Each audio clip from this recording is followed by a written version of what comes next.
Hi everyone and welcome to DIY with Favor. Today we have something truly special in store for you.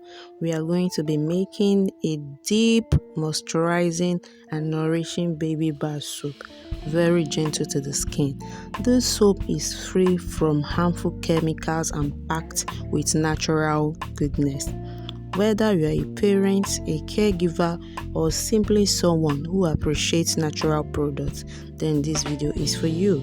Don't be worried if you've never made soap before, okay? Because we got it covered. So guys, this video is in collaboration with Bloomajos Business School. Please do well to check out our video, okay? I will be leaving the link in the description area and also in the comment section below, right?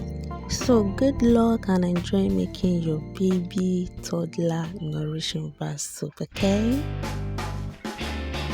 So to make, we'll be needing 200 grams of mango butter, 170 grams of coconut oil, 120 grams of jojoba oil, 2 tablespoons of our essential oil, chamomile oil, 65 grams of caustic soda,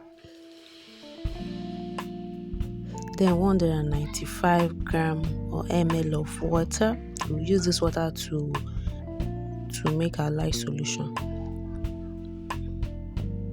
Enjoy watching.